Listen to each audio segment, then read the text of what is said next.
고린도전서 3장 10절에서 15절까지 말씀 함께 읽겠습니다. 내게 주신 하나님의 은혜를 따라 내가 지혜로운 건축자와 같이 터를 닦아둠에 다른 이가 그 위에 세우나 그러나 각각 어떻게 그 위에 세울까를 조심할지니라. 이 닦아둔 것 외에 능히 다른 터를 닦아둘 자가 없으니 이 터는 곧 예수 그리스도라. 만일 누구든지 금이나 은이나 보석이나 나무나 풀이나 짚으로 이 터 위에 세우면 각 사람의 공적이 나타날 터인데 그날이 공적을 밝히리니 이는 불로 나타내고 그 불이 각 사람의 공적이 어떠한 것을 시험할 것임이라. 만일 누구든지 그 위에 세운 공적이 그대로 있으면 상을 받고 누구든지 그 공적이 불타면 해를 받으리니 그러나 자신은 구원을 받되 불 가운데서 받은 것 같으니라. 아멘. 몇 달 전 이 광주에서 큰 사건 하나가 있었습니다. 광주 학동에서 이 철거 중이던 5층 건물이 붕괴되면서 시내버스를 덮친 사건입니다. 이 일로 이 버스에 타고 있던 승객 9명이 사망하고 8명이 크게 다쳤습니다.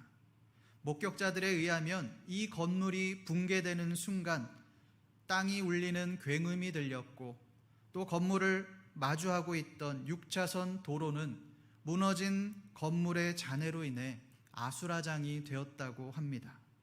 도대체 이런 참사가 일어난 이유가 무엇일까요?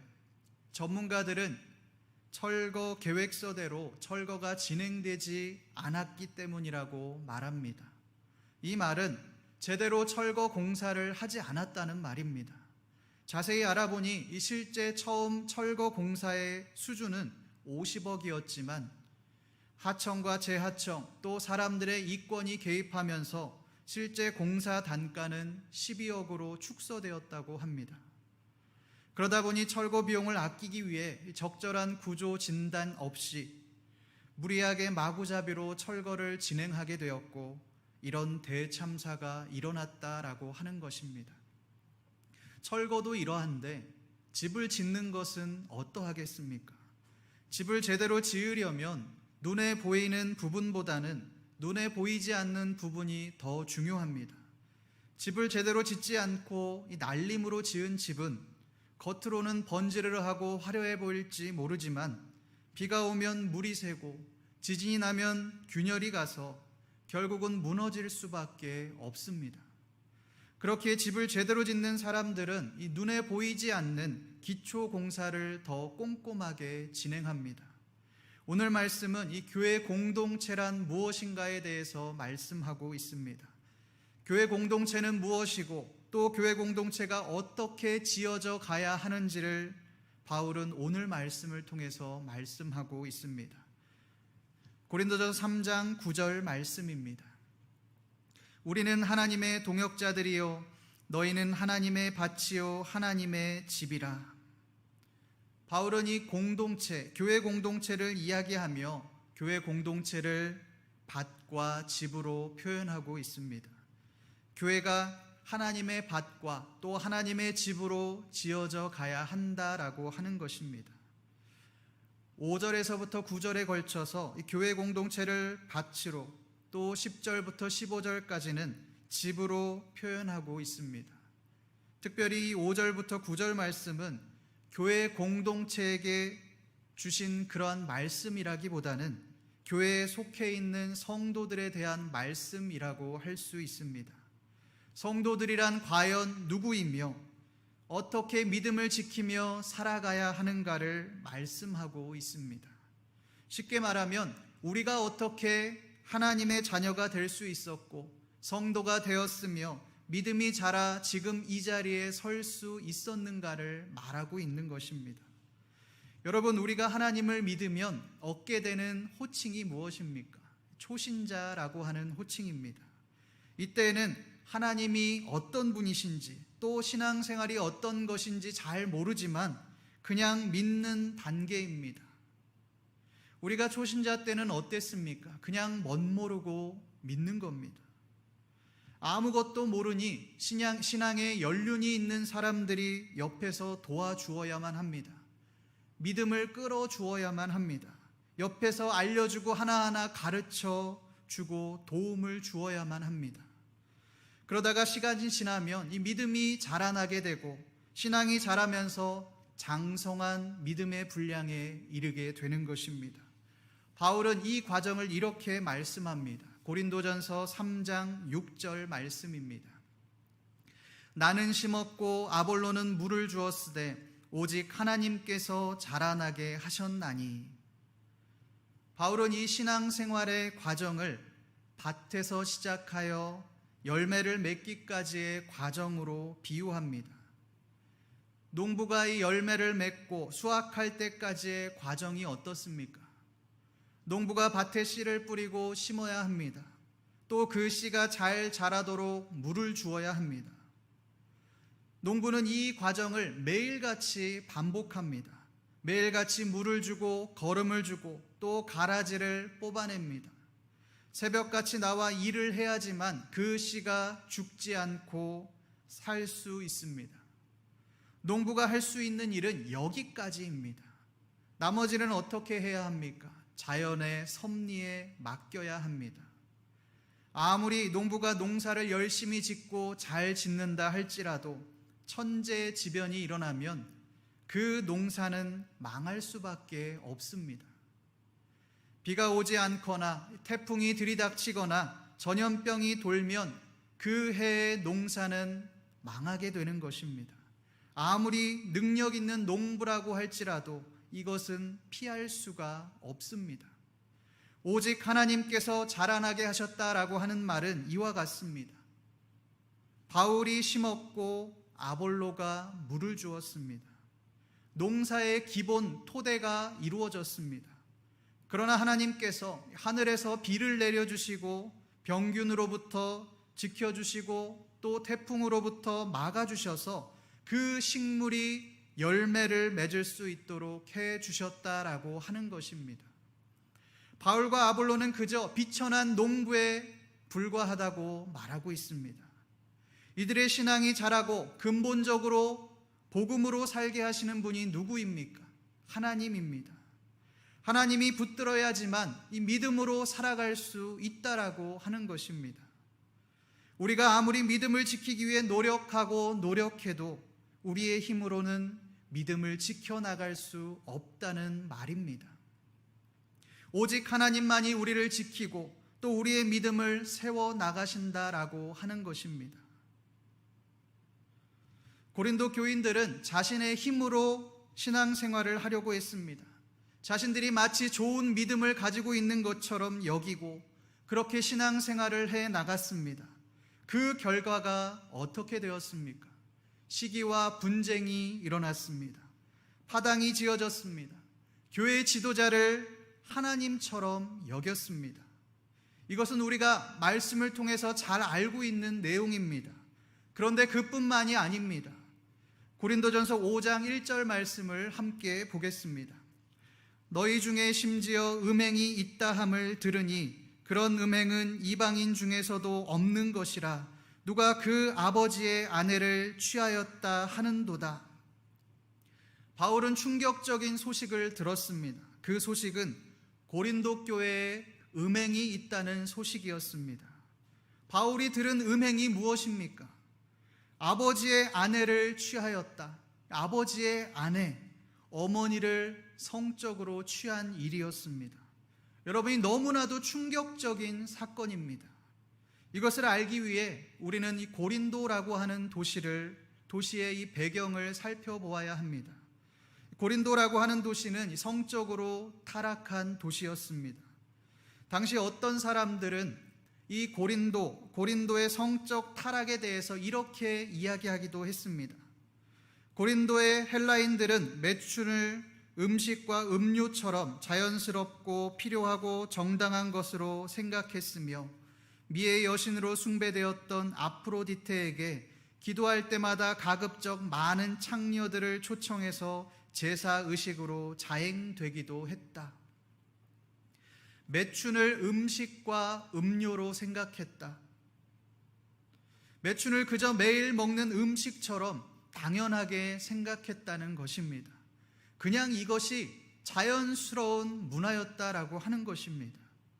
이들이 얼마나 성적으로 타락했는지를 이 여실히 보여주고 있습니다. 그러나 문제는 이 고린도의 성적 타락이 교회 안에 들어와서 교회를 어지럽혔다라고 하는 것입니다. 단순한 음행 정도가 아니라 아버지의 아내, 어머니를 성적으로 취하는 근친상간이 교회에서 자행되었습니다. 이것은 가히 충격적인 일입니다. 있을 수 없는 일이 교회 안에서 일어난 것입니다. 그럼에도 고린도 교인들은 이것을 놓고 회개하지 않았습니다. 이런 죄를 저지른 사람에게 출교를 하지 않았습니다. 아무런 징계를 하지 않았습니다. 고린도 교인들이 이러한 성적 타락에 얼마나 무뎌져 있는지를 여실히 보여주고 있습니다. 우리가 알다시피 창세기에도 이런 비슷한 내용이 나옵니다. 창세기 19장 32절입니다. 우리가 우리 아버지에게 술을 마시게 하고 동침하여 우리 아버지로 말미암아 후손을 이어가자 하고, 여러분이 창세기에도 근친상간의 이야기가 나옵니다. 그러나 이것과 고린도 교회의 상황은 완전히 다릅니다. 물론 이 근친상간을 정당화할 수는 없지만 창세기 19장 32절은 대가 완전히 끊어지는 것을 막기 위한 고육지책이었습니다. 그러나 고린도 교회에서 일어나는 일은 완전히 다른 일입니다. 이것은 명백한 음행입니다. 이것은 고린도 교인들이 성적으로 얼마나 타락했는지를 그대로 보여주는 대목입니다. 여러분, 교회가 어떤 곳입니까? 세상의 소금과 빛의 역할을 감당해야 하는 곳입니다. 그런 교회가 음행을 했다, 또 음행을 한 것을 보고도 아무런 조치를 취하지 않았다. 이것은 교회로서의 기능을 완전히 상실했다는 것을 의미합니다. 여러분이 오늘날의 교회도 마찬가지입니다. 목회자들의 성적 타락과 또 성도들의 죄악에 대한 무지가 심각한 상황들을 우리가 보게 됩니다. 이름만 대면 알만한 교회 목회자가 성추문 사건을 일으키고, 또 코로나 시대의 교회가 세상 사람들에게 피해를 주는 그런 광경들을 우리가 목격합니다. 그런데 문제는 이러한 상황들이 심각한 것을 인지하지 못한다라고 하는 것입니다. 제가 목회자로서 살아가면서 항상 가지고 있는 생각이 하나 있습니다. 그것이 무엇이냐면, 나도 목회자로서 살아가면서 사역을 하면서 무너질 수 있고 넘어질 수 있고 변질될 수도 있다. 그러지 않기 위해서 항상 조심해야 한다. 그러나 만약 내가 그렇게 변질된다면 언제든지 사역을 내려놓을 준비를 해야 한다. 또 언제든지 하나님께서 네가 자격이 없으니 그만둬라고 말씀하신다면 즉시 그만둘 수 있어야 한다. 이런 생각을 제가 가지고 있습니다. 이것을 결단하기까지에는 제 마음에 많은 싸움들이 있었습니다. 왜 이런 싸움들이 있습니까? 그동안 제가 해온 사역 경험들, 또 이 안정감을 포기하기가 어려운 것입니다. 그러나 힘들어도 제가 왜 이것을 해야 한다고 생각했을까요? 목회자는 단순히 일을 하는 사람이 아니라 하나님의 사역을 감당하는 사람이기 때문에 그렇습니다. 하나님의 사역을 감당하는 사람이 하나님을 높이지 않고 나를 높이고 나의 업적과 공로를 쌓는다면 그것은 사역자로서의 자격이 없기 때문에 그렇습니다. 이것은 비단 목회자뿐만 아니라 모든 성도들도 마찬가지입니다. 그러지 말아야겠지만 우리도 신앙이 변질될 수 있습니다. 하나님의 이름을 높이는 것이 아니라 내 이름을 높이고 세상과 같이, 아니 세상보다 더 타락한 삶을 살아갈 수도 있습니다. 그런데 그때 우리가 해야 할 것이 무엇이겠습니까? 통회함을 가지고 회개해야 합니다. 돌이키고 하나님께로 돌아와야 합니다. 만약 우리가 세상의 방법대로 불법을 자행하고 타락한 삶을 살아가고 있음에도 그것을 죄로 여기지 못하고 살아간다면 우리는 고린도 교인들과 별반 다른 삶을 살고 있지 않은 것입니다. 고린도 교인들은 시기하고 분쟁하였습니다. 이 일로 지도자들을 놓고 파당을 짓고 또 교회를 전쟁터로 만들어 버렸습니다. 이것을 회개하지 않고 통회하지 않고 돌이키지 않으니 근친상간에 용서받을 수 없는 그 죄를 저질러도 무뎌지고 무뎌져서 그것이 죄인지도 인식하지 못하는 그런 상황까지 이르게 된 것입니다. 이러한 상황에서 이 바울은 고린도 교회 교인들을 향하여 이렇게 말씀합니다. 10절 말씀 함께 보겠습니다. 내게 주신 하나님의 은혜를 따라 내가 지혜로운 건축자와 같이 터를 닦아두매 다른 이가 그 위에 세우나 그러나 각각 어떻게 그 위에 세울까를 조심할지니라. 내게 주신 하나님의 은혜를 따라 내가 지혜로운 건축자와 같이 터를 닦아두매. 나는 지혜로운 건축자와 같이 터를 닦았다는 말입니다. 터를 닦았다는 것은 교회를 세우고 개척을 했다는 말입니다. 고린도 교회 성도들이 신앙이 자랄 수 있도록 그 초석을 쌓았다는 이야기입니다. 바울은 고린도 교인들을 저주로 먹이고 그들의 신앙이 자라도록 온 힘을 기울였습니다. 고린도 교인들을 위해 할 수 있는 모든 것들을 다 쏟아부었습니다. 바울은 이것을 자신은 터를 닦는 일을 했다고 말씀하고 있습니다. 건물을 짓는 것으로 치면 이 기초 공사를 바울이 진행한 것입니다. 그런데 중요한 것은 바울이 어떤 마음으로 그 일을 행했냐라고 하는 것입니다. 바울이 어떤 마음으로 터를 닦았습니까? 내게 주신 하나님의 은혜를 따라 바울 자신의 능력이나 지혜가 아니라 하나님의 은혜로 터를 닦았습니다. 이 터는 곧 예수 그리스도라. 자신의 터가 아니라 그리스도의 터를 세운 것이라는 것입니다. 여러분, 이 바울은요, 고린도 교회를 세운 개척자입니다. 이 교회의 설립 목사는 교회 안에서 엄청난 영향력을 발휘합니다.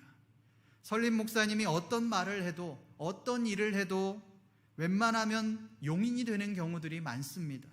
왜 그렇습니까? 그 목사님께서 개척할 때부터 했던 그 고생들을 알고 있기 때문입니다. 목사님이 개척할 때 고생을 많이 하셨지, 그러니 우리가 잘해드려야지, 이 마음이 베이스에 깔려 있는 것입니다.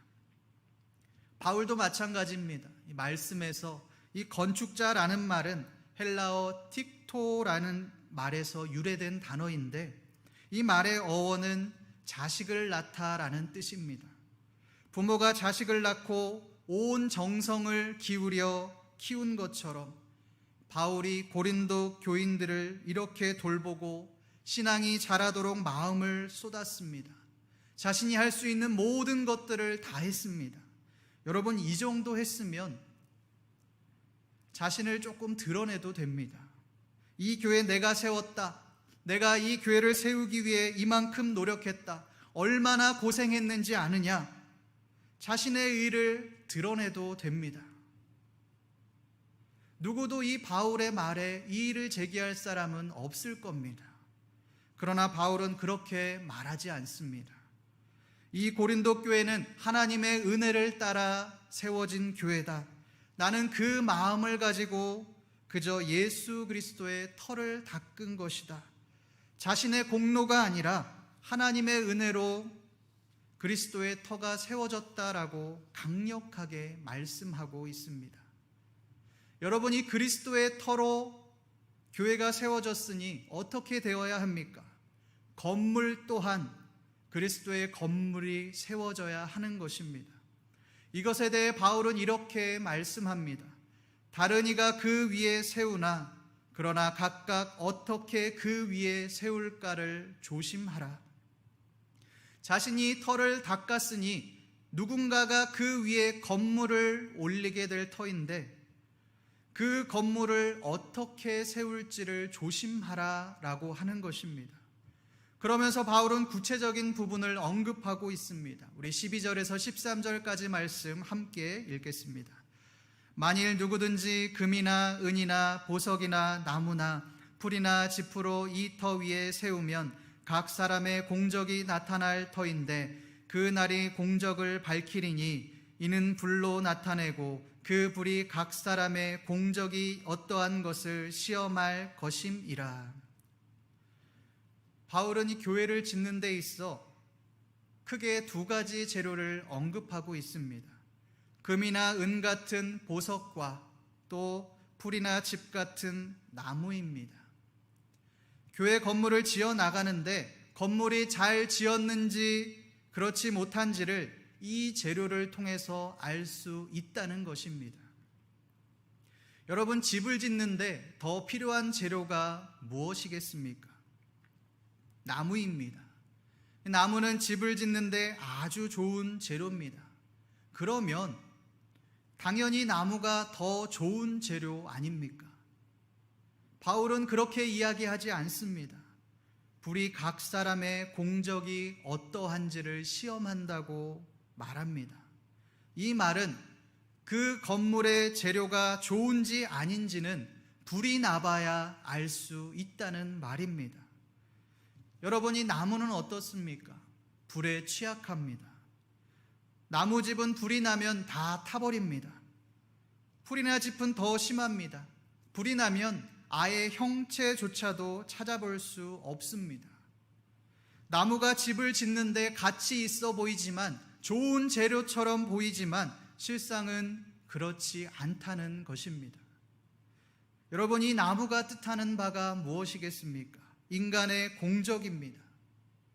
예수 그리스도의 터 위에 인간의 건물을 올리지 말라는 것입니다.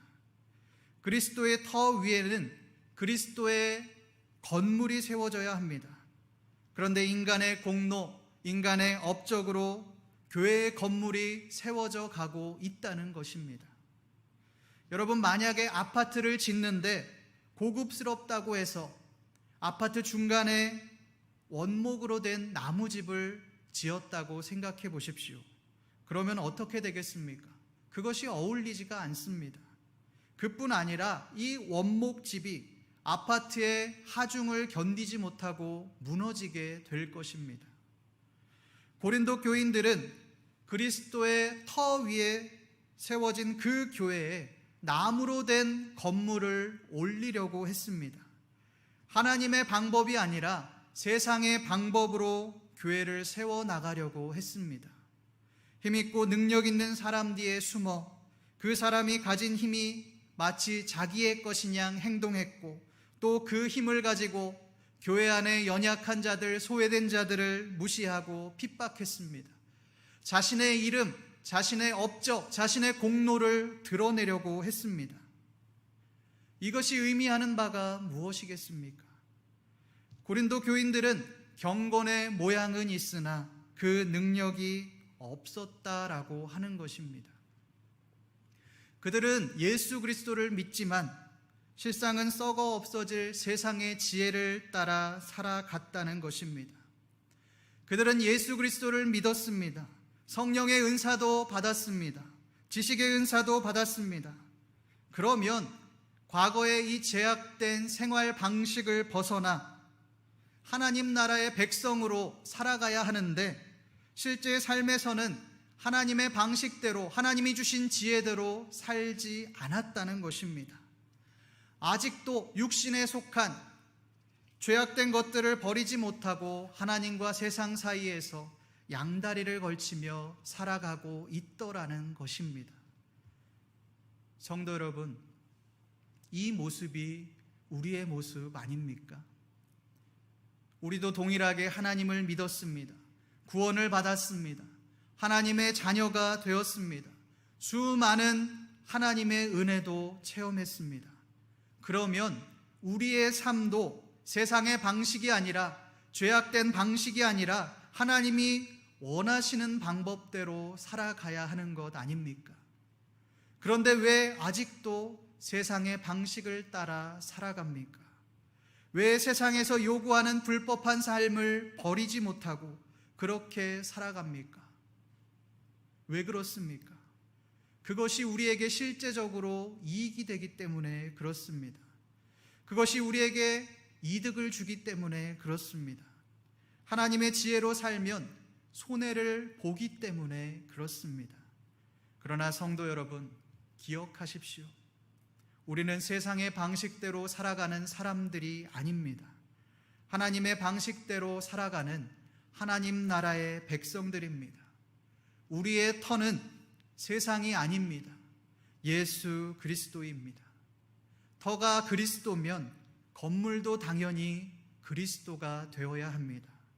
신앙생활뿐만 아니라 우리의 삶 또한 예수 그리스도의 삶이 되어져야 하는 겁니다.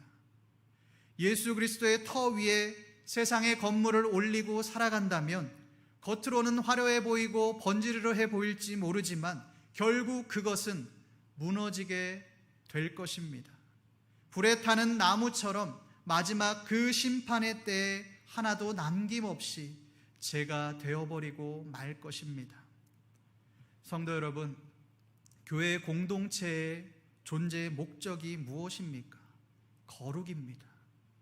더럽고 악한 세상에서 거룩을 위해 부름받은 공동체가 바로 교회 공동체입니다. 그 공동체에 속한 사람들이 우리 한 사람 한 사람 성도입니다. 이 교회가 거룩함을 잃어버린다면 교회는 교회로서의 기능을 상실한 것입니다. 바울은 고린도 교회를 향하여 이야기할 때 그리스도 안에서 거룩하여지고 성도라 부르심을 받은 자들이라 라고 그렇게 말씀합니다. 이 말은 교회가 거룩한 하나님의 성전이라는 말입니다. 교회에 속한 성도, 우리들이 하나님의 거룩한 성전이라는 것입니다. 성도 여러분, 하나님의 거룩한 성전으로 살아가시기를 소망합니다. 이 악한 세대 가운데서 세상에 휩쓸려서 살아가는 것이 아니라 하나님의 거룩한 백성으로 살아가시기를 소망합니다. 우리의 정체성은 세상에 있지 않습니다. 오직 그리스도가 우리의 정체성입니다. 우리가 그리스도인의 정체성을 가지고 살아갈 때 우리에게는 거룩이 나타납니다.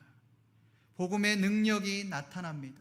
성도 여러분, 세상의 건물을 세우지 마십시다. 세상의 화려함에 현혹되지 맙시다. 오직 그리스도의 건물을 세워 나갑시다. 거룩한 하나님의 성전을 세워 나가십시다.